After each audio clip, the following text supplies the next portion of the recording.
Boa noite, pessoal. Começa agora mais um Léo Stoppa ao vivo. Eu queria agradecer a todos vocês pelas participações, pelos compartilhamentos. Queria pedir quem não compartilhou ainda para compartilhar para a gente aumentar o alcance. Eu já vou começar lendo aqui alguns comentários que chegaram aqui primeiro.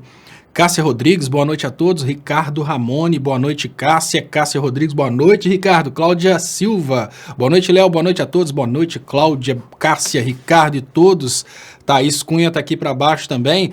Boa noite a todos, em especial ao Léo Stoppa. Parabéns, Léo. Você vai tocar e cantar o Raul para nos alegrar. Hoje teve um Toca Raul no Léo ao Quadrado.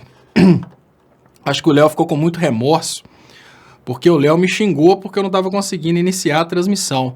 Aí depois que ele percebeu que estava com problema no Hangouts, que ele começou a ter dificuldade lá também, eu acho que ele pensou assim, eu xinguei muito o pobre coitado do Léo. Aí ele ficou com remorso e falou, tô com o Raul aí, Léo, para ficar feliz. Márcia Salgado, boa noite, Léo. Projeto Cibernético, boa noite.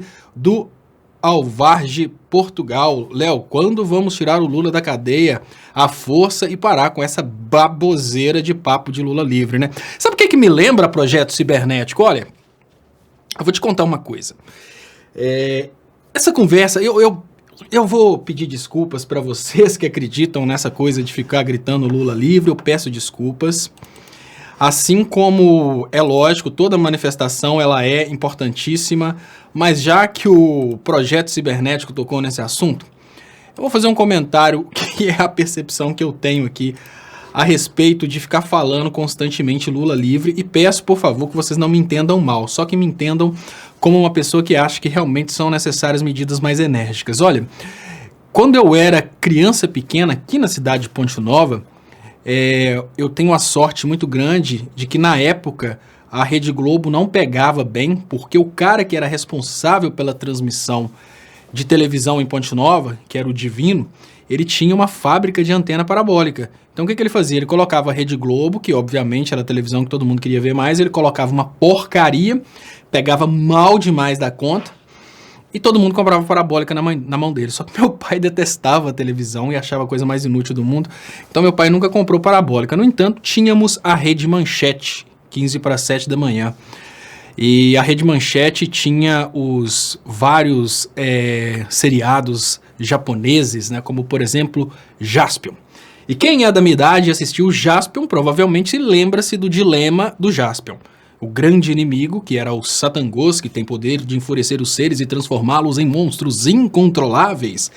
O Satangos tinha que ser destruído. Olha, os japoneses eles são tão mais humanos que o resto da humanidade, que quando eles criam um vilão, eles não criam um vilão ser humano, não é um outro país, é um ser de outro planeta, porque o japonês entende que a humanidade toda deva ser uma só.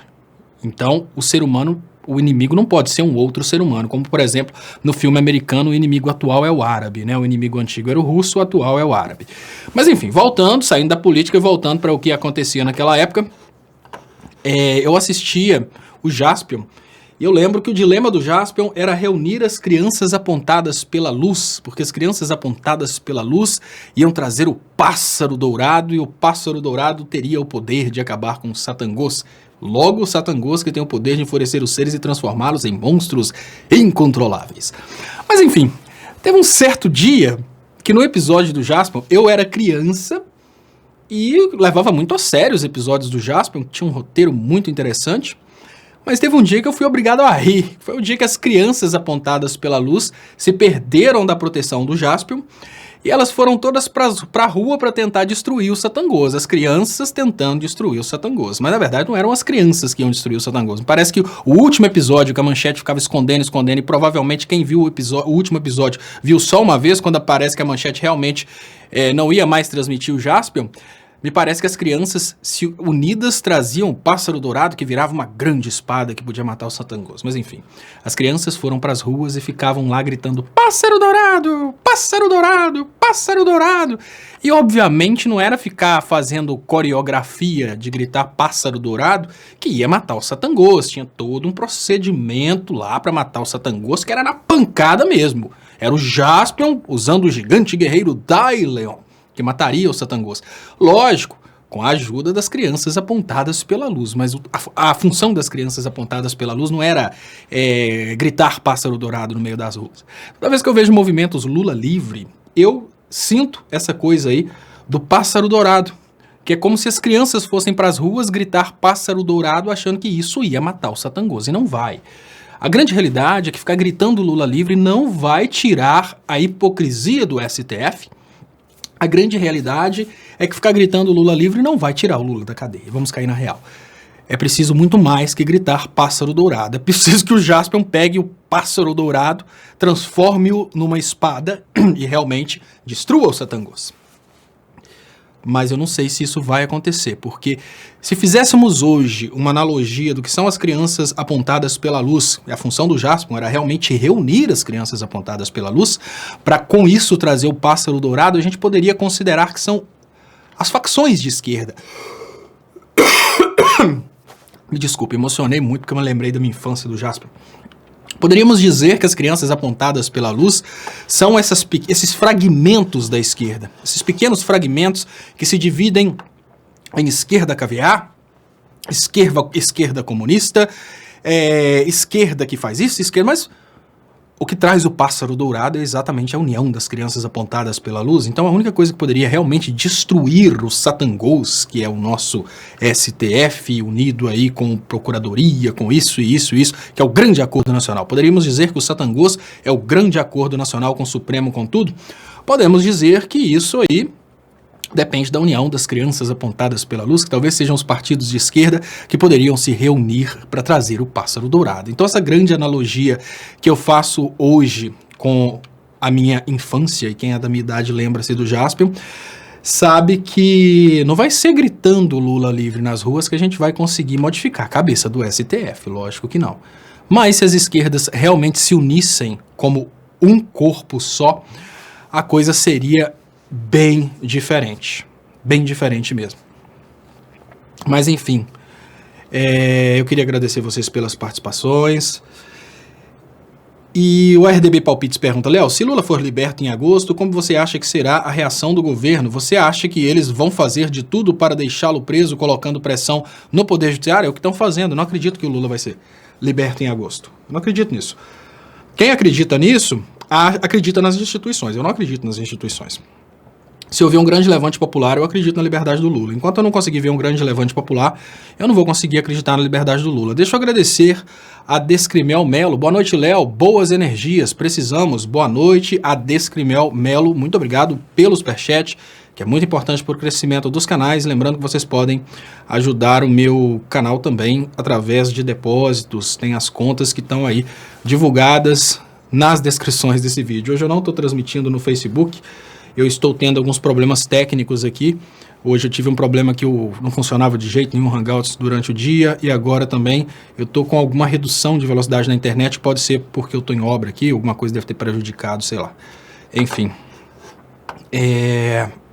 Então, muito obrigado a todos vocês. E deixa eu trazer para vocês algumas coisas que eu acho que merecem consideração. Hoje eu não vou fazer a live, pretendo não fazer a live até meia-noite, mas eu quero trazer para vocês os pontos mais importantes que eu vejo na política, exatamente para que vocês possam ter uma visão crítica a respeito, né, das ações bolsonarianas que estão sendo criticadas. Vejam bem, o Brasil 247 está trazendo em capa nesse momento o fato de o Bolsonaro estar festejando a liberação do Fundo de Garantia por Tempo de Serviço para que as pessoas possam usar isso. Olha, pessoal, o FGTS é um depósito compulsório que só pode ser retirado em casos especiais.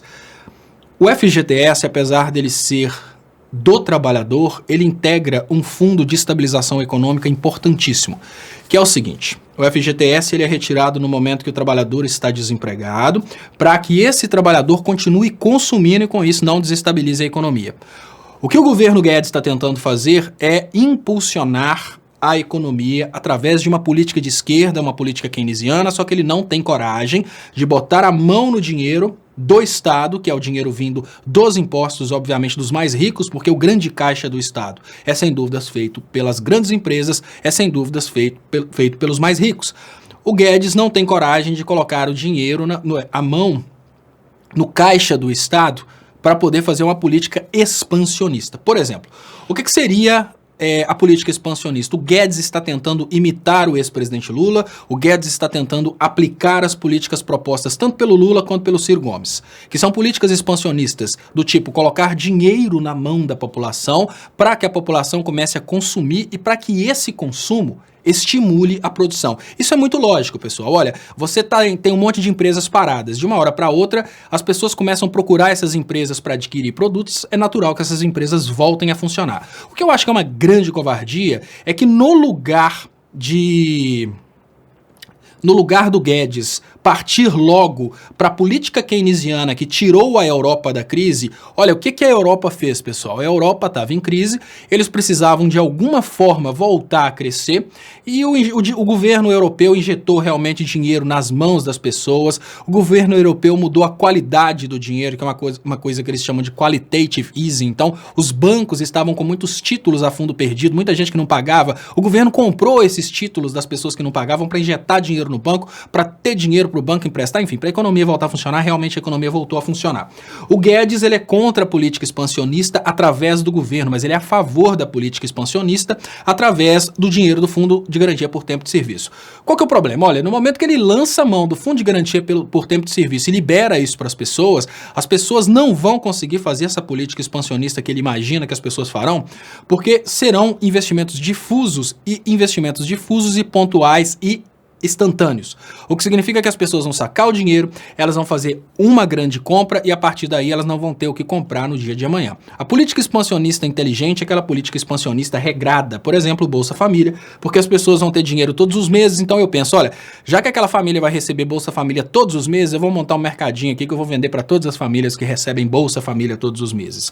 Então o Guedes vai querer liberar o fundo de garantia para tentar fazer com o dinheiro dos trabalhadores aquilo que deveria ser feito com o dinheiro da sociedade, ou seja, a sociedade toda se lançando numa política expansionista, porque a sociedade toda está em recessão. Nada mais justo que toda a sociedade se lance nesse reestímulo da economia. Essa é a ideia da política keynesiana. Só que o Guedes, ele está fazendo de uma forma diferente. Ele quer pegar o dinheiro de quem tem FGTS, ou seja, dos poucos trabalhadores que ainda não foram demitidos e estão com FGTS guardado. Implicação número 1. É uma política expansionista pontual. O trabalhador vai sacar esse FGTS e vai gastar tudo de uma vez e acabou. Ponto número 2. Ele vai tirar o dinheiro que está disponível para a construção civil. O FGTS hoje está disponível para ser usado no fomento da construção civil. Ele não tem coragem de tirar o dinheiro dos banqueiros, afinal de contas ele é tchutchuca com os banqueiros e ele é tigrão com os trabalhadores. Então ele vai de tigrão nos trabalhadores e fala, trabalhadores, está nas mãos de vocês gastarem o FGTS de vocês, aquele dinheiro que poderia ser usado para comprar um imóvel, por exemplo, no fim da sua vida como trabalhador, mas você não vai fazer isso, você vai gastar agora para resolver o meu problema econômico, que é o problema econômico que eu estou causando no Brasil. Ponto. Então esse é o ponto dessa política expansionista frustrada do Paulo Guedes, que é uma política covarde que já foi tentada uma vez. Isso é importante, tá? O Paulo Guedes já tentou aplicar essa política expansionista e isso não foi só o Paulo Guedes. O bolsonarismo criou uma ilusão na cabeça das pessoas de que todo mundo ia investir. Se vocês voltam no final do ano, no momento em que teve a decisão que o Bolsonaro, teve a decisão das urnas, Bolsonaro eleito, todo mundo começou a falar, o dono da Van vai investir 300 milhões, o McDonald's vai abrir 1 bilhão de lojas, sei lá o que, vai gerar 1 trilhão de empregos, um monte de baboseira, porque eles queriam estimular você a gastar seu dinheiro, te fazendo crer que todos investiriam, só que nenhum deles investiu, pronto, e é o que eu falei. Falei isso em novembro, falei isso em dezembro. Eles estão tentando estimular o pobre a investir. Só que o pobre vai no banco, o banco sabe que nada vai dar certo e não empresta o dinheiro pro pobre. O rico faz especulação, fala que vai investir, não investe merda nenhuma. E foi o que aconteceu. O McDonald's estava gerando emprego quase para os brasileiros todos, né? O dono da Van praticamente estava montando uma loja em cada cidade brasileira e gerando emprego pro Brasil inteiro. Ninguém fez nada. Ninguém fez nada, sabe por quê? Porque nessas horas todo mundo tem medo de investir. É por isso que a gente precisa de uma política expansionista vinda do Estado. Aí o que o Paulo Guedes está fazendo? Está tentando uma política expansionista, só que ele não tem coragem, porque ele é tchutchuca com os banqueiros, ele não tem coragem de usar o dinheiro do Estado, então ele usa o dinheiro do FGTS, que é um dinheiro do trabalhador e um dinheiro da construção civil. Mais uma vez, a gente tem aí duas coisas importantíssimas hoje, tá? A gente tem o CREA que deveria se manifestar, porque é o Conselho de Engenharia, a parte mais prejudicada com a medida do Paulo Guedes é, sem dúvidas, de uma forma difusa, os trabalhadores, de uma forma direta, os engenheiros. Porque aos poucos o dinheiro está sendo retirado da engenharia civil, porque o FGTS ele não só financia a construção civil, como ele também serve para que as pessoas possam utilizar antecipadamente para a compra da casa própria. Então, nós temos uma retirada em bloco de recursos da engenharia brasileira. O que o CREA faz nesse momento? O CREA continua protegendo a Vale, o CREA continua protegendo a Samarco. A última coisa que o CREA faz é proteger o engenheiro. Então, mais uma vez, eu faço aqui a minha crítica ao CREA e chamo a atenção para a necessidade desse conselho acabar para que a engenharia brasileira tenha uma comunicação mais do interesse da engenharia e não do interesse das empresas de engenharia que são protegidas pelo CREA, como é o caso da Vale e da Samarco. Deixa eu agradecer Chocoprint BR, que fala aqui: se o FGTS for retirado e o trabalhador for demitido no próximo mês, ele não perderia aquele tal 40% que o empregador precisa pagar no ato da demissão? Então, Chocoprint BR, tá aí um grande dilema, porque isso vai ser objeto de disputa judicial. Você chama a atenção de uma coisa bem interessante, porque olha, o que fala é que seriam 40% sobre o saldo. Mas se ele retirou o saldo, seria 40% sobre o quê? Não, o certo seria 40% sobre todo o depósito realizado. Então vai dar um bate-boca, um quebra-pau, e hoje a corda arrebenta para o lado mais fraco. Então, vamos cair na real, que o empregador ele vai arrumar um jeito de ganhar no Poder Judiciário para não ter que pagar esses 40%, imagino eu, né? Agora não sei, vai sair uma súmula do STF, inclusive, isentando o pagamento desses 40%. Por quê? Porque hoje o Brasil é liberal, pessoal. Hoje não existe mais direito trabalhista. Aos poucos eles estão retirando tudo que foi conquistado como direito trabalhista. Mas, enfim... Forma Total. Léo, tomei muito anabolizante. Será que posso ser embaixador na Rússia? E o Forma Total, ele coloca ali, inclusive, o nome é Forma Total. E aí eu pergunto, um corpo saudável. Um corpo saudável, você tomou anabolizante? Né, que tá aqui o Forma Total. Olha que interessante. São dois concorrentes aqui. Um do bem, né, um que provavelmente é progressista e um que é eleitor do Aécio. Então vem o Forma Total. Léo, tomei muito anabolizante. Será que posso ser embaixador da Rússia? Tipo assim, esquerda é assim, né? Esquerda é na lata. Aí vem um corpo saudável. Um corpo saudável deve usar tudo aquela música lá, sei lá o que, Durateston, Testex, deve usar tudo enquanto é isso, mas acha que o corpo é saudável. E tem certeza que o corpo é saudável, porque é de direita. Já o Forma Total fala, quer saber de nada. O negócio é o seguinte, eu sou o que sou e pronto, e falo que eu sou o que sou e sou e pronto. Então eu tomei tudo enquanto é anabolizante. Será que posso ser embaixador na Rússia? Você tem que ter uma capacidade de consumo de vodka, Forma Total. Você tem que fazer o seguinte, além dos anabolizantes, você tem que passar num teste de consumo de vodka. Se você tiver condição de consumir num período de 3 horas 1 litro de vodka e ainda conseguir conversar sobre política e economia, manda seu currículo para o Ministério das Relações Exteriores, que você já pode assumir a embaixada na Rússia, com certeza.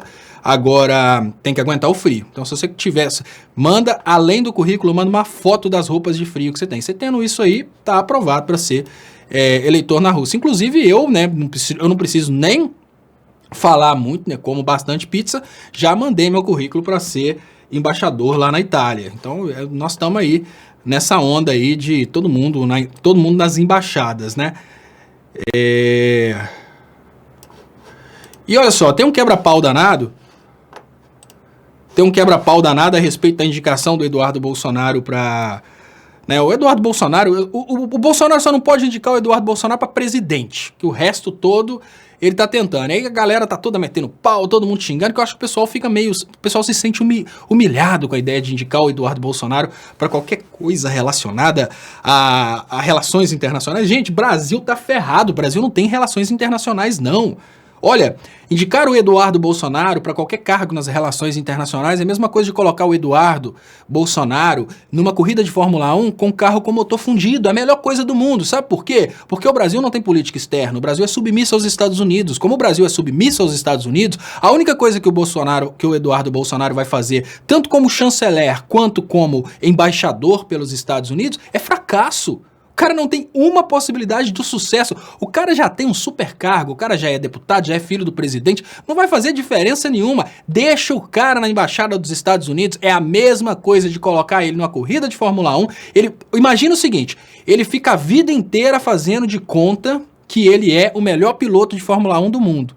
Daí a pouco coloca ele numa corrida de Fórmula 1, num carro sem motor. O que vai acontecer? Ele vai chegar em último lugar. É a melhor coisa que tem para desmoralizar um babaca desse é dar corda para ele. Não tem possibilidade de ficar pior, pessoal. Não tem possibilidade de ficar pior. A política externa brasileira, ela já é ditada pelos Estados Unidos. Seja o Eduardo Bolsonaro lá, seja quem for que tiver no Ministério das Relações Exteriores ou na Embaixada do Brasil pelos Estados Unidos, quem manda no final das contas são os Estados Unidos. O Brasil é colônia, que diferença faz? O que adianta o cara pegar um cargo... Olha, o Eduardo Bolsonaro num cargo de fachada na Embaixada dos Estados Unidos é a coisa mais legal pra gente rir, porque todo o fracasso desse cara vai servir pra gente rir da cara dele. Então, enfim.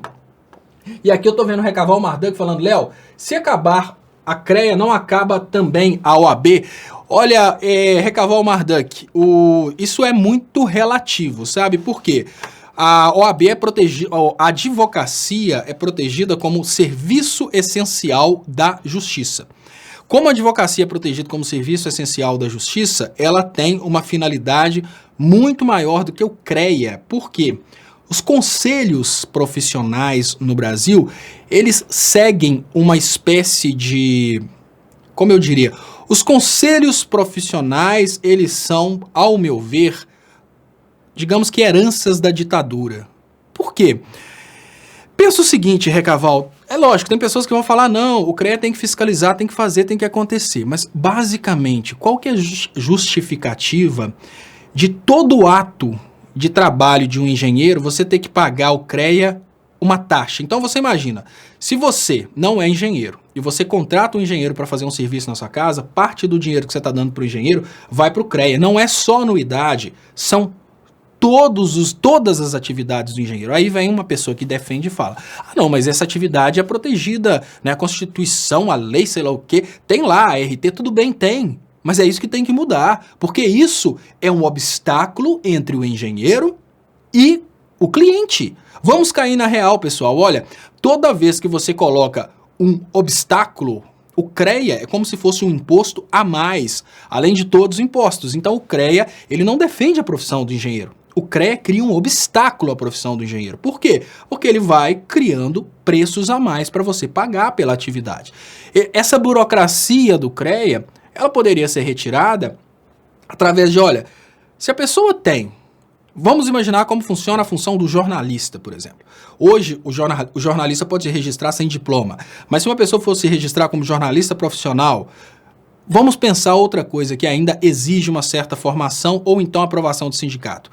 Para a pessoa exercer a função de ator, ele vai lá, a Jennifer é atriz, por exemplo, ela levou lá o diploma dela, que ela formou em técnico em artes cênicas, e registrou no Ministério do Trabalho. Saiu ali um número de registro. Hoje não tem como ter fraude mais não, pessoal. Olha, até o CREA tem uma carteirinha, e lá na carteirinha tem aquele código quadradinho que você escaneia, já aparece lá na tela, lá, a carteira.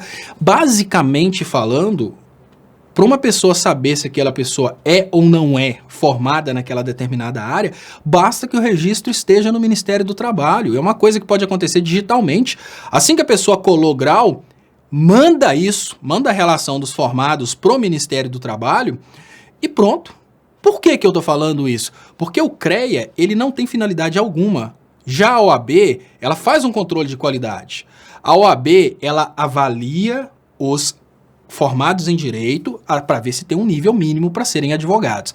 Então, as pessoas falam, não, mas é tudo decoreba. Gente, eu não vou criticar os métodos de avaliação. As pessoas falam as mesmas coisas a respeito da avaliação do Conselho Regional de Contabilidade, que são os únicos que eu acho que deveriam sobreviver. Porque eu sou a favor da avaliação do profissional. Eu não sou a favor de simplesmente entregar um diploma e pronto, mas o CREA não faz avaliação do profissional. A única coisa que o CREA faz é recolher grana, gente. Vamos cair na real. Agora, olha, o CRC, que apesar de que ele não lida com uma coisa diretamente ligada, por exemplo, à liberdade, você vai contratar um advogado que não passou pela OAB, por exemplo, a família Bolsonaro quer acabar com a OAB porque o Eduardo Bolsonaro não passou na prova. Olha a sequência de coisas, gente. Olha, a família Bolsonaro tomou um monte de multa de trânsito por excesso de velocidade. Os caras querem acabar com a fiscalização de excesso de velocidade. O Bolsonaro, ele tomou multa por estar realizando pesca irregular. Aí ele quer acabar com a proteção ambiental. A família Bolsonaro, ela teve problemas aí porque formaram em direito e não passaram na OAB. Então o que eles querem? Eles querem acabar com a OAB. Os caras estão fazendo tudo isso de acordo com os interesses deles. Mas, obviamente, não tem dúvidas, obviamente, a OAB ela é muito mais útil que o CREA. A OAB não cobra do advogado a emissão de uma anotação de responsabilidade técnica para cada consulta. Já pensou se o Conselho de Medicina cobrasse do médico uma taxa por cada consulta? Já pensou se o Conselho de Odontologia cobrasse cada obturação que o dentista fizesse, tivesse que emitir uma taxa? O CREA é assim. Então eu falo, olha, o CREA ele é um obstáculo para que o cidadão comum possa adquirir o serviço de engenharia. O CREA é um obstáculo, por quê? Porque todo serviço prestado legalmente por um engenheiro exige a emissão de um pagamento de uma anotação de responsabilidade técnica. Então, isso é um obstáculo. Se você, engenheiro, se sente realmente representado pelo CREA, eu te falo, olha, você não é representado pelo CREA. Pode até ser bonito a ideia de ter uma carteirinha do CREA, mas, em contrapartida, esse conselho te torna inviável. Porque você poderia estar prestando serviço, você poderia estar no mercado de uma forma muito mais atuante, mas, no entanto, você se torna um pouco inviável, que você tem que emitir a RT para absolutamente tudo. Ah, mas a RT é baratinha. Não, baratinha para grandes empresas. O que eu falo é que os engenheiros brasileiros poderiam estar prestando serviços para pessoas menores financeiramente falando. Né? Então o ponto que eu tenho é esse. Benedito José Bernal, existe alguma possibilidade de estarmos enganados, de repente nós da esquerda é que não estamos entendendo que lá na frente o Brasil vai bombar? Benedito José Bernal. Ô Benedito, existe sim, claro que existe, eu reflito sobre isso constantemente e existe essa possibilidade. Olha só, quando a gente pensa, Benedito José Bernal, e agora eu vou julgar uma real com vocês aqui agora, tá? Quando a gente pensa na situação do Brasil para nós, a gente pode admitir que esse Brasil vai melhorar. Porque a grande realidade, pessoal, é que nós não estamos, vamos cair na real e sejamos francos, nós não estamos entre as pessoas mais pobres do Brasil. Nós não somos as pessoas mais pobres. Vamos cair na real. Existem pessoas por aí, né, e eu gosto muito de dar o exemplo na pirâmide do imposto de renda, que mostra que 66% das famílias brasileiras vivem com até R$2.000 por mês. Tem alguém, e agora eu pergunto com sinceridade, perto que você se manifeste, olha, 66% das famílias brasileiras vivem com até R$2.000 por mês, 66%. Isso no passado, e me parece que há uns 3 anos atrás. Hoje, provavelmente 70% das famílias brasileiras vivem com até R$2.000 por mês. Família significa a soma do ganho de todos. E eu gostaria de perguntar para vocês, eu vou liberar o chat aqui, que eu quero ver se tem uma resposta, e gostaria de perguntar e gostaria que vocês respondessem com sinceridade. Algum de vocês que está participando dessa live tem uma renda familiar menor que R$2.000 por mês? E eu pergunto isso porque o colega perguntou sobre a possibilidade das coisas, a possibilidade de estarmos errados. E vocês vão, digamos que, entender onde eu quero chegar. Deixa eu trazer aqui, pirâmide do imposto de renda, que eu coloco aqui constantemente. E Recaval Marduk, Léo Cavalcante, hoje Portugal tem origem... Léo, Cavalcante, hoje Portugal, tem origem italiana, Cavalcante. Sendo assim, será que eu consigo cidadania italiana? Recaval, depende, a cidadania italiana depende de algumas regras. Vamos fazer o seguinte, eu vou ver se eu faço algumas gravações sobre cidadania italiana, vou ver se eu leio as regras mais recentes e faço algumas gravações para vocês. Aí eu explico. E o DDSP fala, achei que era per capita. Não é per capita, eu tô falando renda familiar mesmo. E renda familiar é o seguinte, pessoal, vocês vão juntar a renda de todas as pessoas da família. Você não vai pegar o seu salário e falar, não, eu tenho 18 anos, ganho um salário mínimo. Não, é a renda sua, da sua mãe, do seu pai, enfim, a renda da família. O que significa que tem famílias por aí que estão ganhando R$300 por pessoa. Né? E isso é o limite. Olha aqui, ó, deixa eu agradecer aqui o Walter Magalhães, muito obrigado. Léo, quem fuma maconha pode ser indicado para embaixador da Jamaica? Tem uma especialidade, mas só que nesse caso, Walter Magalhães, eu diria que é um produto concorrente, porque nós temos a produção interna em Cabrobró, e eu acho que normalmente daria até uma crise diplomática, né? Se a gente entra nesse conflito aí, por exemplo, no tráfico internacional de drogas, agora a gente já tem uma briga que lá fora não sabem quem está na frente, se é Colômbia ou Brasil, e o Brasil com a exportação oficial, né? Então, tudo isso que está acontecendo hoje deixa a gente um pouco confuso. Eu não sei quais seriam os critérios, mas eu acho que se você tiver um histórico de consumo de maconha mais cabelo Rastafari rola, mas só o consumo de maconha não. Você tem que ter cabelo Rastafari, tem que ter o histórico de consumo de maconha e tem que saber a vida do Bob Marley, saber cantar e tocar 10 músicas. Aí eu acho que você consegue.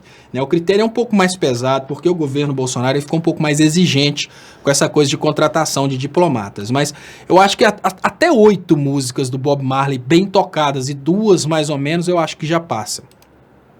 Regina Antifa Brasil. Oi, Léo, YouTube tirando o alerta de novo. E foi a semana toda. Beijo nas meninas. Sim, o YouTube tirou o alerta, eu consigo ver pelo alcance. Na semana passada, nesse horário, a gente já estava aí com cerca de 4.000 pessoas assistindo, para vocês terem uma noção de como é importante o alerta do YouTube. Quando o YouTube varre o alerta, acontece exatamente isso, infelizmente. Né, a live, ela desmonta. Mas eu queria falar com vocês, né? Muito obrigado, Walter Magalhães, muito obrigado, Regina Antifa, muito obrigado, Recaval Marduk. O Superchat que é muito importante para o crescimento e sobrevivência dos canais. E eu queria pedir para vocês...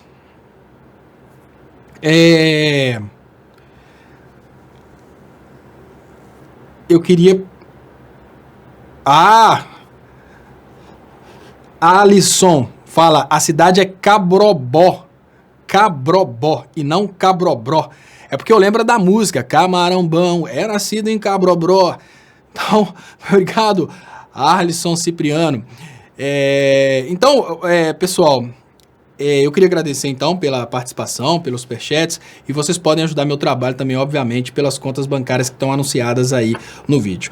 Eu vou voltar aqui naquele assunto que eu acho muito importante, que o colega perguntou até que ponto a gente não poderia estar errado, né? Que ele falou, será que não somos nós que estamos errados e que realmente essa economia possa vir a bombar? Que é exatamente o que pensam, né, aqueles que estão do lado do Bolsonaro. E eu queria mostrar para vocês, a partir dessa pirâmide do imposto de renda, o que é a realidade do Brasil. E eu gostaria que vocês refletissem comigo, né, essa situação aqui.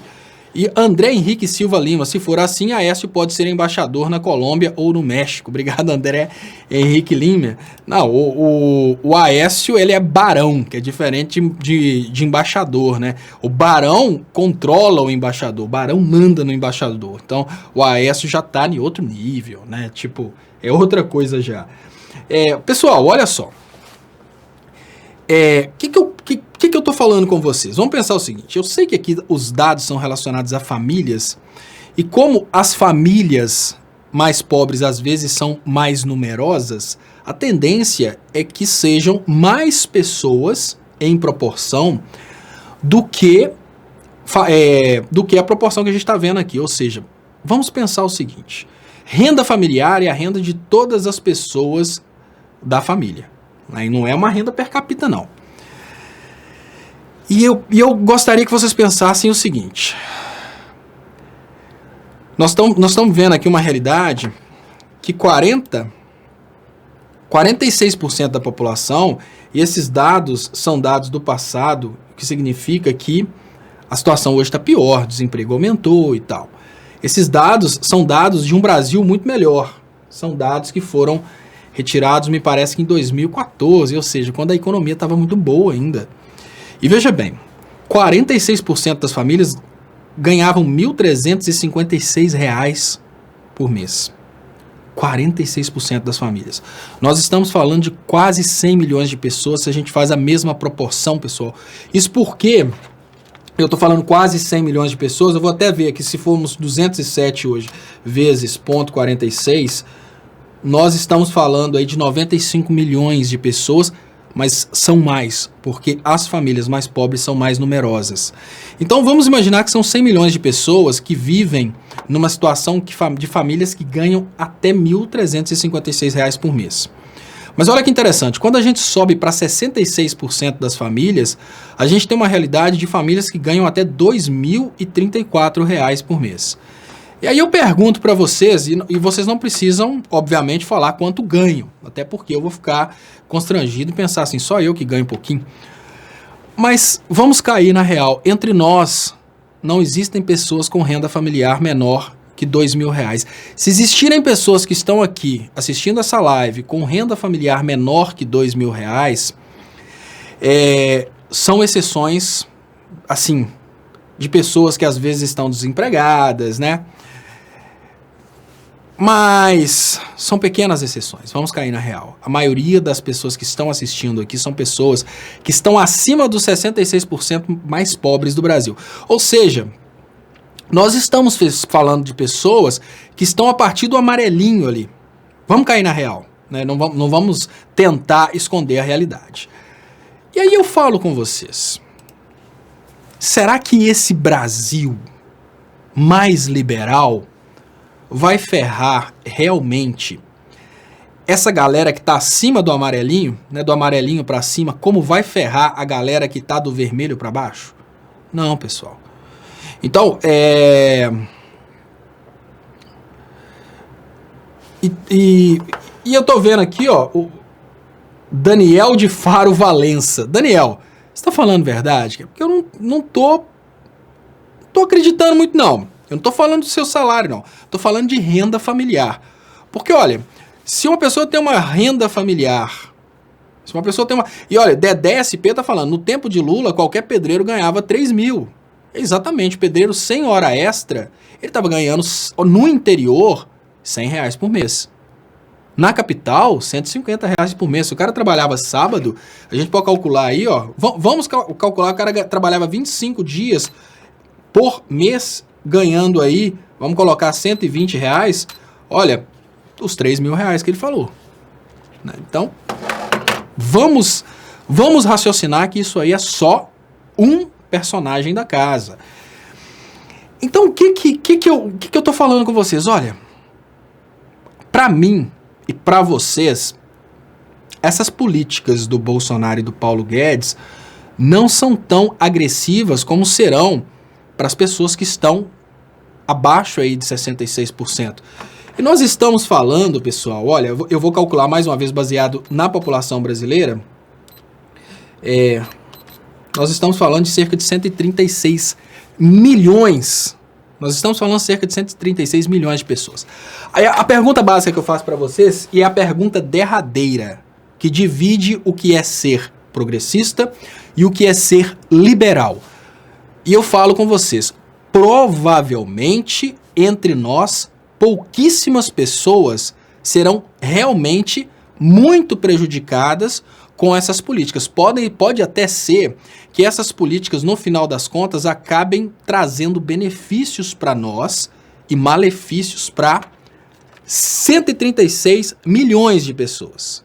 E aí eu pergunto para vocês, será que é justo? Porque o colega perguntou essa questão, né, eu acho que foi até o Recaval Marduk, essa possibilidade da economia realmente bombar. Mas bombar para quem? Porque nós estamos num Brasil que está só aumentando a desigualdade social. E vai sobrar, obviamente, uma parte desse Brasil produtiva e uma parte desse Brasil que acredita na mamadeira erótica. Vocês não estão entre os que acreditam na mamadeira erótica. Vocês não estão entre o que acredita na Terra plana. O que significa que vocês fazem parte da parte mais inteligente do Brasil. E a pergunta básica é, vocês acham mesmo que vocês têm menos oportunidades do que um eleitor do Bolsonaro, que é um fanático religioso que acredita na Terra plana? Não. eles serão mais prejudicados, claro. Mas só que dentro dos eleitores do Bolsonaro, além dos eleitores do Bolsonaro, nós temos o crescimento da desigualdade social. E aí eu volto a dizer, incomoda vocês saber que 136 milhões de pessoas no Brasil vivem praticamente na linha da pobreza? Incomoda vocês isso? Se incomoda, nós somos de esquerda. Se não incomoda, podem ficar tranquilos, porque as políticas macabras do Paulo Guedes, elas não vão prejudicar a parte mais rica da população, como vai prejudicar essa parte muito pobre. Porque nós temos muita consciência que nós somos realmente pobres perto dos milionários. Mas, olha, 46% dos brasileiros, das famílias brasileiras, têm renda familiar de até R$ 1.356. Nós não estamos nessa situação. Significa que perto deles, nós somos ricos demais. Perto dessas famílias que vivem com até R$ 1.356, nós estamos bem. Porque ali tem famílias de 5 pessoas, cada pessoa vivendo com R$ 300, R$ 200. É difícil, gente. É difícil. E aí eu falo com vocês, na prática, as políticas do Bolsonaro, elas vão causar uma desigualdade social muito grande. E sabe por que que o Bolsonaro não está sendo atacado e combatido? Porque a covardia cresceu muito no Brasil. A maioria das pessoas não consegue chegar e pensar, olha, pode até ficar melhor para mim. Eu vou conseguir comprar minha bugiganga de fora sem impostos. Eu vou conseguir reduzir o que eu pago como imposto de renda. Mas e para aquela, né? Porque o povo brasileiro não tem noção do que é pobreza. Eu fico imaginando um Dallagnol com toda a covardia dele, com tudo que ele fez contra a economia brasileira, com todo o desemprego que ele gerou. O cara nunca viu um pobre na vida. Ele só conhece pobre de filme e acha que o pobre é vagabundo. Aí eu falo com vocês, volto a dizer, se são 136 em 2014, hoje isso já passou muito, se são 136 milhões de pessoas em 2014, vivendo no Brasil abaixo de R$ 2.034 de renda familiar, vocês estão querendo me dizer que são 136 milhões de vagabundos no Brasil que não conseguem porque não querem? Que não conseguem porque não se esforçam bastante? Vamos cair na real, gente. Vamos cair na real. Essa desigualdade social é falta de oportunidade. E falta de oportunidade não é só o governo dar um dinheiro de Bolsa Família, é uma infraestrutura de energia que propicia a possibilidade de uma indústria se instalar no local. É uma infraestrutura de educação que faz o local ficar mais produtivo, mais viável. É isso que vai acabar. Porque eu pergunto para vocês, nós precisamos, para gerar produtividade nesses locais onde essas pessoas moram, nós precisamos de levar água tratada, eletricidade, vejam bem, água tratada, eletricidade suficiente para montar a indústria, estradas para escoamento de produção, tudo isso é necessário. Eu gosto muito quando um liberaloide fala que é só liberar o mercado e tirar os impostos que os empresários vão vir. Claro, o empresário vai lá para o meio do Brasil. Você pode colocar lá, além de tirar todos os impostos, você pode colocar subsídios, você pode pagar o empresário para ir para lá, que ele não vai. Porque não tem escoamento de produção, porque não tem energia suficiente, porque não tem mão de obra preparada, simples assim. E aí o governo vai investir na preparação da mão de obra, na infraestrutura de escoamento de produção, na infraestrutura energética, como? Se ele está reduzindo a tributação para permitir que os ricos fiquem mais ricos. Então a gente não vai gerar renda para tirar esses 66% das famílias que vivem abaixo de R$ 2.000 dessa situação. E nós não podemos dizer que 140 milhões de brasileiros estão nessa circunstância porque são vagabundos. A gente não pode dizer que 140 milhões de brasileiros vivem numa renda familiar abaixo de R$ 2.000 porque são pessoas que não se esforçaram bastante. Vamos cair na real, o cara pode esforçar o tanto que for. Pode se esforçar do jeito que ele quiser, que se não tiver possibilidade de uma empresa se instalar na cidade dele, porque não tem energia, escoamento de produção e preparação da mão de obra, ele não vai ter emprego, ele vai ficar pelejando, vai ganhar pouco. Essa é a realidade. Então, o que separa esse raciocínio de que será que a economia não vai bombar é a classe social que você está. Para o banqueiro ela já está bombando, Para os donos dos bancos, a economia já está bombando, já está melhor do que estava antes. Elizabeth Oliveira, Léo, o problema é justamente esse, pensar no próximo, isso incomoda, pobre vai ficar mais pobre. Obrigado, Elizabeth. Vai aumentar, lógico, a desigualdade social. Muito obrigado, Cláudia Silva. Léo, a escória não conhece o Brasil real e não querem saber, vivem o Brasil deles, estão fora da realidade, é muito louco e chocante. Que país habitam? Eles habitam o país do todinho com leite de ornitorrinco amazônico. Esse é o Brasil habitado por Sérgio Moro, por Dallagnol, pessoas que nunca tiveram contato com pobre e acham que podem simplesmente ferrar a vida de milhões de brasileiros destruindo empresas para conseguirem vender palestras. Esse é o Brasil do todinho de ornitorrinco. O todinho de ornitorrinco que alimenta o eleitor do Bolsonaro que mora num apartamento de classe média e acha que todo mundo que mora na miséria é porque não se esforçou bastante. Então vamos cair na real. Como que você faz para tirar 140 milhões de pessoas dessa condição de renda familiar abaixo de R$2.000? Você tem que gerar emprego, mas você não gera emprego dando emprego público, você cria infraestrutura para escoamento de produção, escola para preparar a mão de obra e energia para poder fomentar a indústria, para a indústria ir para aquele lugar. Ah, claro, acaba com o investimento público, você vai achar mesmo a iniciativa privada, você vai achar uma empresa privada que vai fazer uma estrada para escoamento de produção, que vai investir na educação daquelas pessoas que estão inativas e que vai fazer um transporte de energia, vai investir no transporte de energia para um local que por enquanto nem se sabe quando vai ter uma indústria. É para isso que serve a sociedade. Né? Mas enfim, é exatamente isso que eles estão destruindo e obviamente isso não é interesse do Bolsonaro, ele não está nem aí, né? Não é a intenção, né, dos Illuminatis matar 30 milhões só no Brasil? Então talvez seja essa aí a forma que eles encontraram. Benedito José Bernal, não fique bravo comigo, estou apenas refletindo com você. Não, eu agradeço muito, Benedito.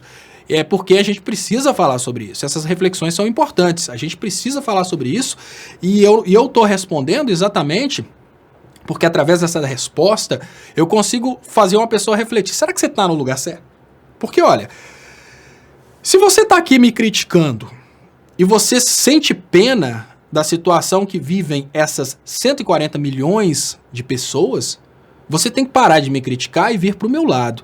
Agora, se você estiver aqui preocupado só com seu próprio traseiro, no entanto, você não está nem aí para o próximo, pode ficar tranquilo, não vai piorar tanto para você. Pode partir para a direita, vai para a live lá do, como é que chama?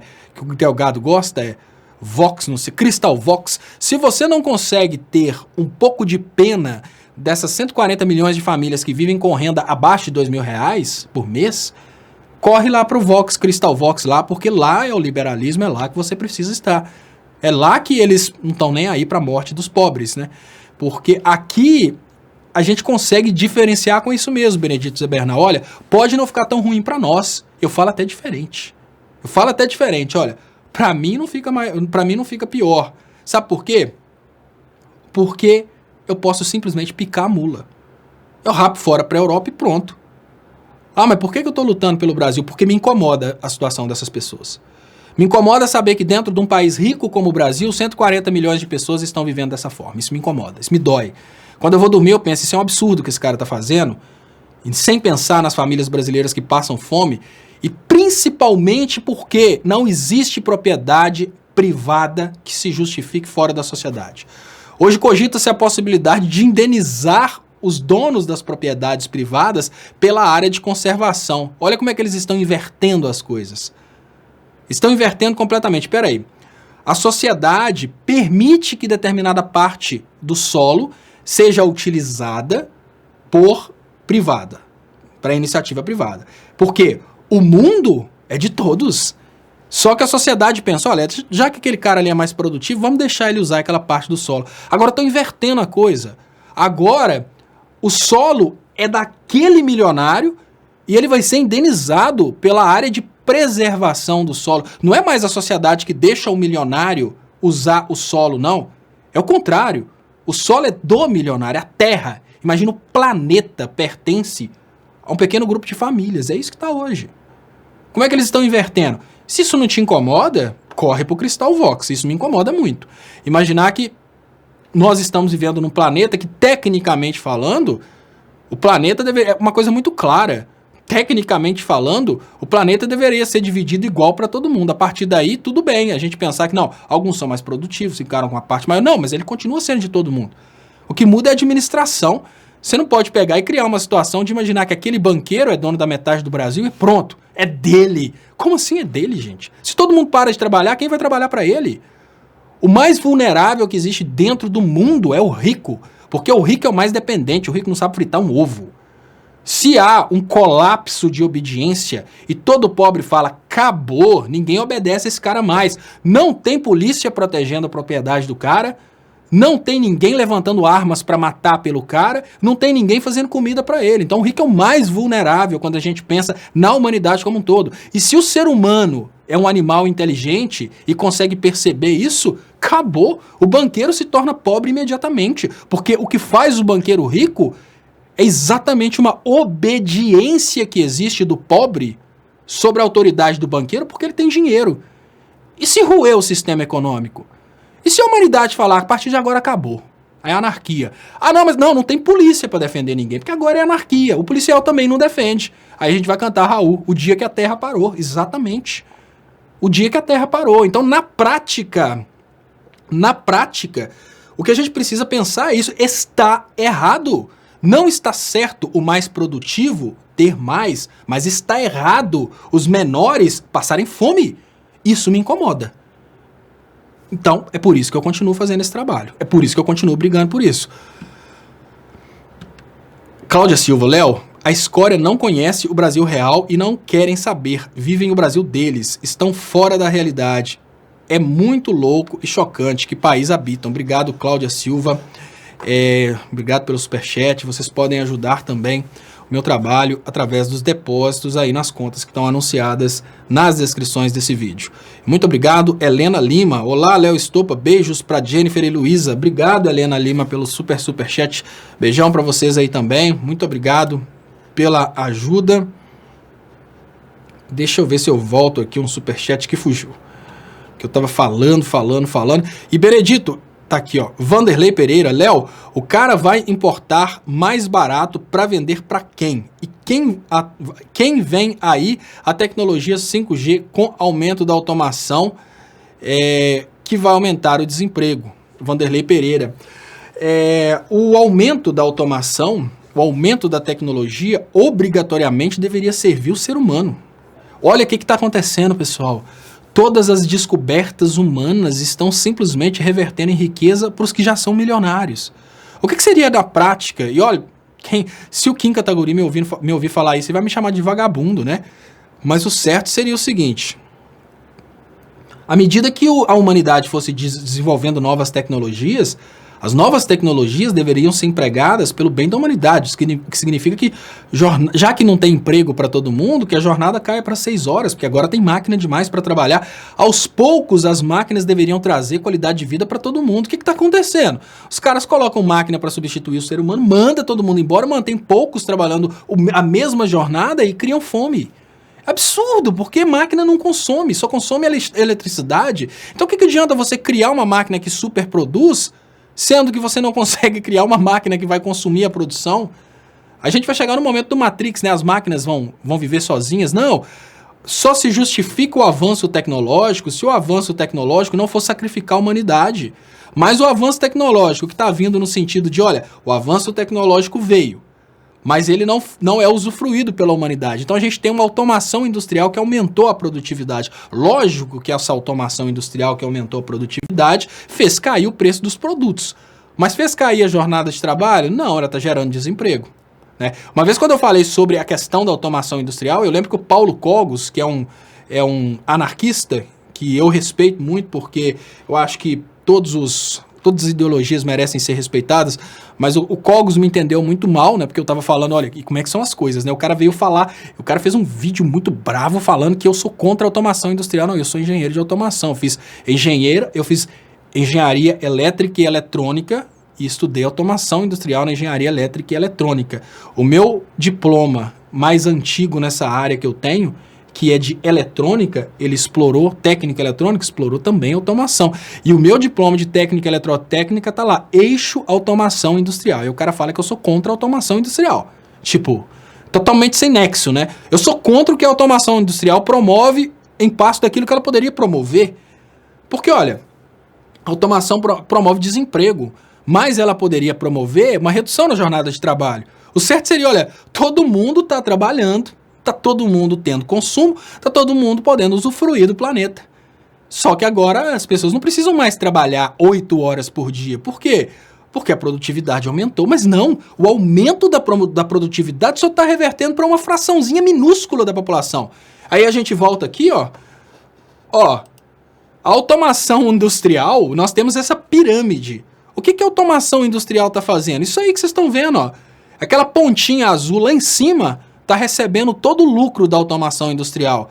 E essa parte marrom de baixo está ficando desempregada. A automação industrial é fantástica. Ela gera redução no preço dos produtos, porque ela aumenta a produtividade. Ela gera emprego para aqueles que conseguem trabalhar dentro do sistema de automação. Mas não era mais certo que essas pessoas agora fizessem jornadas menores para que todos tivessem condições aí de consumir, porque produzir também. Se a gente imagina que a automação industrial está produzindo riqueza só para aquele top 1% lá, e olha, eu falo com vocês uma coisa que demonstra como que existe uma loucura na cabeça desses... Né, o pensamento individual dos ricos não consegue... Os ricos não conseguem se reunir no sentido de pensar coletivamente, até mesmo como ricos, porque eles vão conduzir o Brasil a um colapso,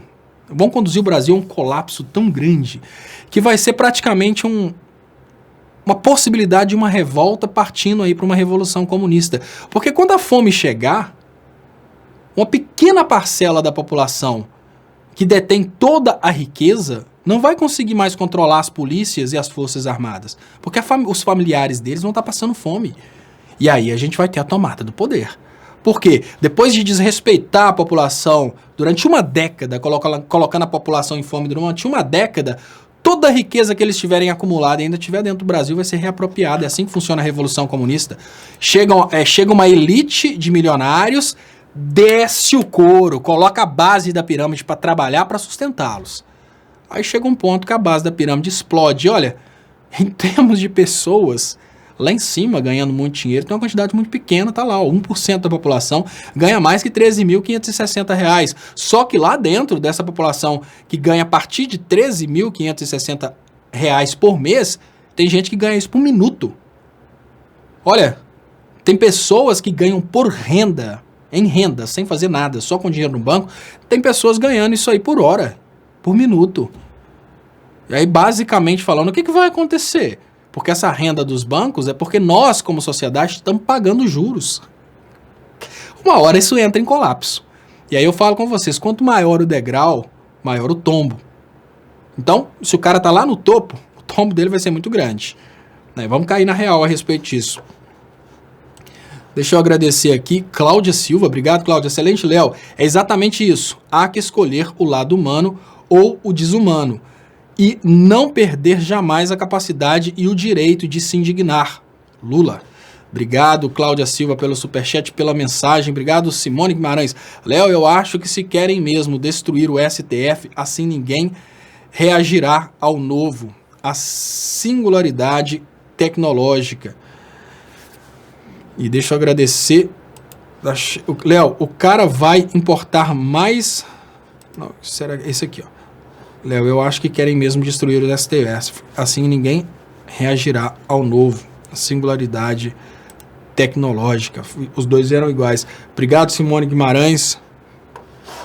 Deixa eu agradecer vocês.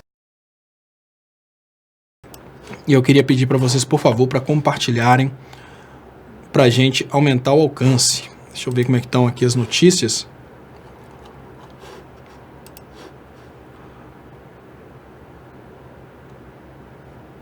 E eu queria trazer para vocês esse ponto aqui.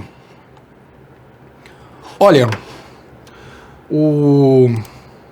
assim, contextualizando, né, pessoal? Durante aquele episódio bizarro daquele domingo em que o Favretto né, o desembargador Rogério Favretto deu uma liminar concedendo ao Lula um habeas corpus, né, um habeas corpus liminar e obviamente provisório, e o Thompson, ele agiu no sentido de derrubar de uma forma ilegal a liminar do Favretto. Ele mostrou de uma forma muito clara que ele é inimigo pessoal do ex-presidente Lula. Não tinha por que ele fazer isso, até porque se o Lula saísse, ele sairia por algumas horas e poderia ter voltado logo depois. Não, o problema dele é que ele não queria deixar o Lula sequer sair da cadeia naquele momento. E isso mostra que o Thompson, ele não pode julgar o ex-presidente Lula. Ele deveria ser, obviamente, considerado suspeito, que significa que ele não pode julgar o ex-presidente Lula. Por que ele não vai ser considerado suspeito? Porque suspeição, gente, é uma coisa muito complexa. Se for admitida a suspeição agora, questiona-se por que não a suspeição anterior. O que significa que todos os atos que envolvem uma pessoa são suspeitos. Por isso que o Sérgio Moro não vai ser considerado suspeito, por exemplo, no caso do ex-presidente Lula, porque isso reflete em coisas para trás. Se o Moro for considerado suspeito, a eleição é suspeita, né? Então, o Lula só toma ferro. Porque a liberdade do Lula não significa só o Lula ir para casa. Por exemplo, foi tão fácil mandar aquele serial stuprer, né, que tem serial killer, e se a gente for traduzir direitinho, esse serial raper, mas um serial stuprer, que é aquele senhor, aquele médico que saiu estuprando um monte de pacientes, foi fácil mandar aquele cara para casa. Por quê? Mandar ele para casa foi um desrespeito às vítimas, obviamente, é um desrespeito à sociedade, já foi esquecido. Agora, mandar o Lula para casa com o Moro suspeito é suspeição do processo eleitoral, é muita coisa.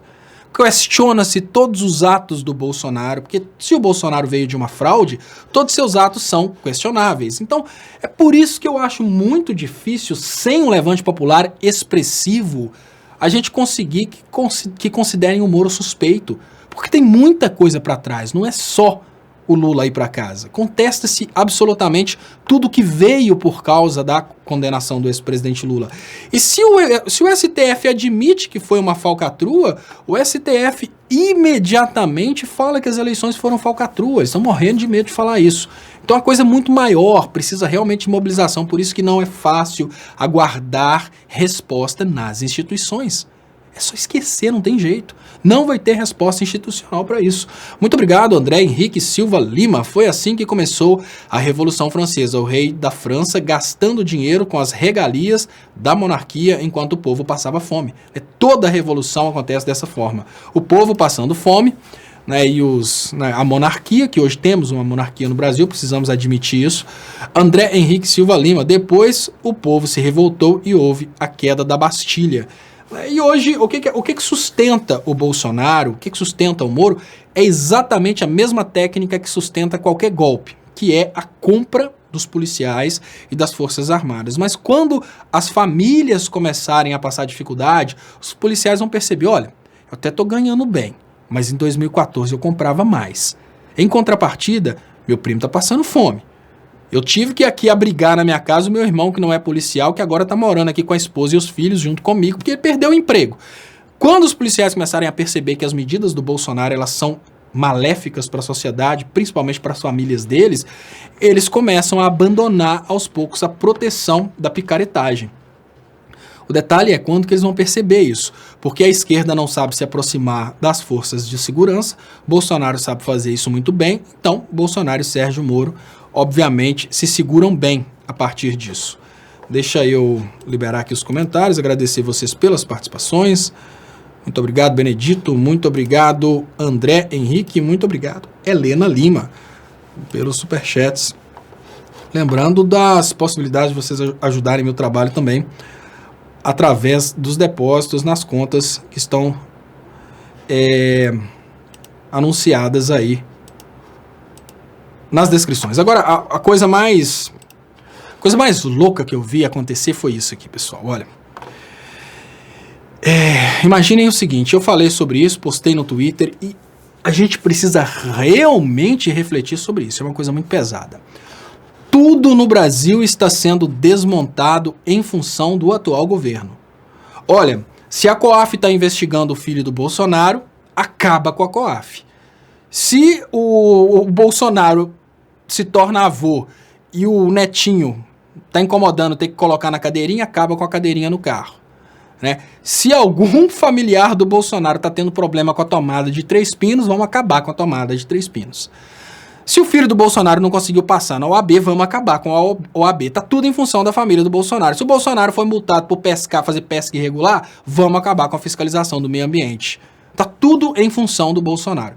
Agora, essa questão do Toffoli agir para proteger o Queiroz e o Flávio Bolsonaro, e com isso interromper várias investigações relacionadas ao COAF no Brasil, é absurdo. É bem semelhante ao Bolsonaro, para que o Bolsonaro possa ultrapassar o limite de velocidade, ele vai acabar com os radares em todo o Brasil. Para o Bolsonaro acabar com o limite de velocidade, para ele está acabando com o limite de velocidade em todo o Brasil. Agora, para o Bolsonaro conseguir proteger o Flávio Bolsonaro e conseguir proteger o Queiroz, o cara está acabando com as investigações financeiras no Brasil, gente. Isso é muito pesado. É mais ou menos assim. No Brasil hoje, o que é lei não é mais aquilo que é votado pelo parlamento. O que é lei é o comportamento da família real. Isso é muito sério, porque é mais ou menos assim. Em pouco tempo, ó, e o concurseiro da NASA fala, país tem indústria de multas. Eu concordo. Eu concordo que o país tem indústria de multas, eu concordo que a gente precisa criticar isso, eu concordo que o Brasil tem uma situação muito irregular que precisa ser fiscalizada. Por exemplo, uma das coisas mais absurdas, e nem o Bolsonaro nem pode tirar, que isso é de competência estadual, é estrada estadual, é uma picaretagem aqui na estrada de Belo Horizonte para Ponte Nova. É assim, o limite de velocidade da via é 100 km por hora, aí tem um radar escondido ali na frente que está medindo 60. Aí você acaba de passar numa curva, tem uma placa escondida dentro do mato e ali tem um radar de 60. É lógico que isso é para produzir multas. É lógico. Por quê? A velocidade do radar é totalmente fora da realidade da via. Tem radar de 30 km por hora numa via que é de 80. Isso, obviamente, poderia ser minimizado. É necessária uma fiscalização, que pelo menos reduza a velocidade da via antes. Tem muitas estratégias que eles fazem, obviamente, só para arrecadar grana, claro. Mas tirar também é uma coisa perigosa. Né? E ele não está tirando porque ele acha que é uma indústria de multas. Ele está tirando como vingança. Né? Ah, eu fui multado, eu quero tirar. Igual ele quer acabar com a OAB. Ele quer acabar com a OAB por vingança. Isso é óbvio. Ele quer acabar com as universidades federais. Procura na família dele quantos que conseguiram passar no vestibular. Procura quantas vezes os filhos deles tentaram vestibulares federais. Vocês vão conseguir perceber que tudo que o Bolsonaro está destruindo são frustrações pessoais. Tudo que o Bolsonaro está destruindo. Olha, começa com uma perseguição muito grande a tudo relacionado ao sexo. Eu vi hoje o Bolsonaro falando uma coisa, que o governo nunca mais deverá financiar filmes como Bruna Surfistinha. Bolsonaro tem vergonha de que ele teve uma vida sexual frustrada. Provavelmente ele devia ser uma pessoa muito tímida com as mulheres, ou aquela teoria de que o Carluxo seria um homossexual e que toda essa loucura do Bolsonaro contra o homossexual é para reprimir o Carluxo e para mandar um aviso para ele que não se manifeste como um homossexual, porque eu detesto isso, para criar um ambiente de repressão, seja lá qual for a verdade a respeito dessa paranoia do Bolsonaro. A grande realidade é que o governo hoje está indo de acordo com o que mandam os banqueiros, no que diz respeito aos interesses dos banqueiros. Tudo que não é interesse dos banqueiros são frustrações pessoais do Bolsonaro. É os filhos que não passam na OAB, né? Fizeram provavelmente as universidades de uma forma não adequada e não passam na OAB. São, além dos filhos que não passam na OAB, são provavelmente as frustrações sexuais do passado. Ele olha um filme da Bruna Surfistinha, morre de inveja, provavelmente, da vida sexual dela, fala, olha, uma mulher que teve tanto... Eu não tive essa oportunidade. Tem que ter alguma coisa aí, porque, olha, é muito estranho. O cara está reprimindo coisas que demonstram claramente que são as frustrações dele. É acabar com o IBAMA porque multou o Bolsonaro. Tirar os jornalistas que falaram mal dele do ar. É tudo isso. Acabar com a Lei Rouanet porque nunca fez um filme falando que o Bolsonaro é o melhor do mundo. Coisa estranha, gente. Podem procurar no passado do Bolsonaro, que que é perigoso vocês encontrarem manifestações artísticas ou tentativa do Bolsonaro de ter sido artista. Ele tem muita raiva de artistas. O Bolsonaro me lembra muito o Alexandre Frota nessa questão de artistas. O Alexandre Frota é um cara que tentou a vida inteira ser ator, nunca conseguiu, e como ele nunca teve êxito como ator, ele parte agora nessa briga contra a Lei Rouanet, contra a Rede Globo, contra aqueles que não o contrataram. Essas pessoas estão descontando suas frustrações pessoais através da política. E será que vale a pena um país maduro como o Brasil ser governado pelas frustrações pessoais e pelos problemas pessoais da família real? Será que as leis no Brasil agora vão ser ditadas de acordo com as tendências de comportamento da família real? É muito estranho isso. É muito estranho, mas na prática é isso que está acontecendo. Na prática é isso que está acontecendo. Facada Mágica fala, na sua infância ele era gay. Pode ser que ele tenha realmente tido uma vida sexual frustrada, porque como gay ele nunca teve coragem de admitir e cresceu aí nessa situação bizarra. Mas a grande realidade é essa.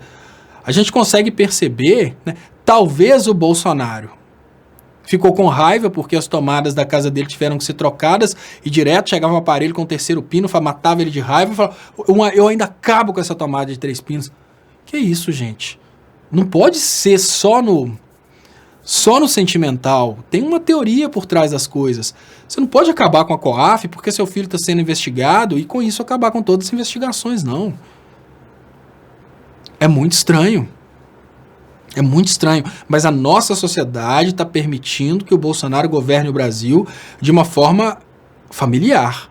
Só os princípios dele, só o ponto de vista dele, e obviamente faz de conta que é evangélico e tenta compactar, ele tenta compatibilizar as frustrações pessoais dele, as vinganças por causa das frustrações pessoais, como sendo coisas evangélicas, como a frustração sexual dele, ele tenta canalizar em cima de princípios cristãos. A frustração dele por causa do histórico de multas, ele tenta canalizar em cima do argumento de que a indústria de multas. Tá estranho. Tá estranho. A postura do Bolsonaro e a inércia do povo que está aceitando uma coisa extremamente estranha como essa. Extremamente estranha. E eu gostava muito desses inquéritos a respeito da COAF, porque, principalmente como eu sou pobre, eu nunca seria investigado pela COAF. Já pensou se a COAF chega, me investiga e me prende, você recebeu superchats, né? E aí vai prender todos vocês porque vocês fizeram doação de superchat.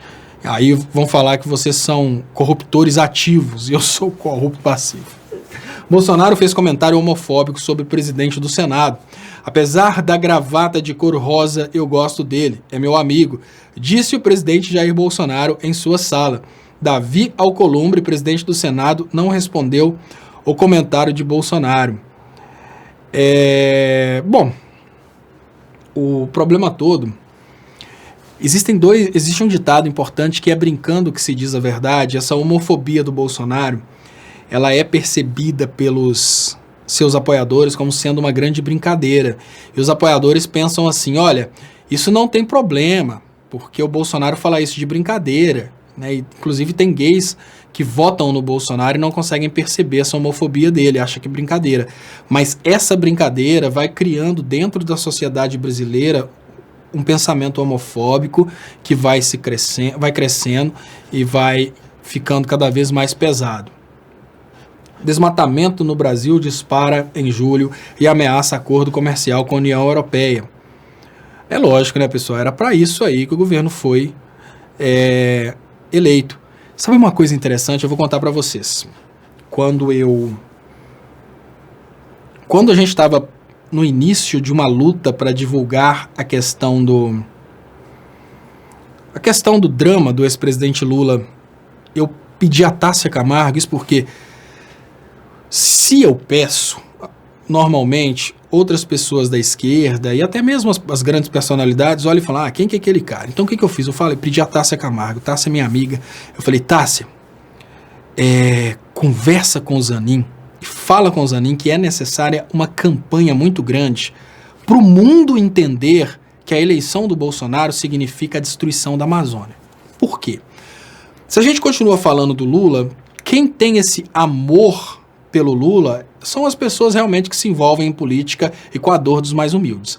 Mas em todo o mundo foi feita uma campanha de que a Amazônia é pulmão do mundo, essa coisa toda. E aí eu falei com a Tássia, é preciso que se faça uma relação direta entre o governo liberal proposto pelo Bolsonaro, proposto pelo Alckmin, ou seja, o antilulismo significa a destruição da Amazônia. Isso vai trazer uma comoção popular muito maior do que continuar falando que o Lula é um preso político. Não escutaram nem a mim e nem a Tássia. E eu tenho certeza que se a gente tivesse feito essa campanha naquela época, a gente teria alcançado um número maior de adesão internacional. Isso porque o mote Amazônia Destruída é muito mais popular mundialmente do que Lula livre, né? Infelizmente, o Lula livre ele é abraçado pelas pessoas que gostam do ex-presidente Lula, que gostam de política. Agora, a Amazônia não. A Amazônia é conhecida mundialmente. Pessoal, deixa eu agradecer a vocês pelas participações. Eu achei que por causa da minha dor de cabeça eu não conseguiria chegar até agora, meia-noite, mas eu consegui chegar até meia-noite, então eu agradeço muito vocês, peço para vocês, por favor, se inscrevam aí no canal do Estopa, no canal Leonardo Estopa, e eu gostaria de pedir para vocês que quem puder ajudar meu trabalho, isso faz uma diferença muito grande, tem as contas bancárias anunciadas aí nas descrições desse vídeo. Eu volto amanhã com o programa Léo ao Quadrado e vou colocar aqui para vocês, nesse momento, a reprise do programa de hoje. Então, muito obrigado.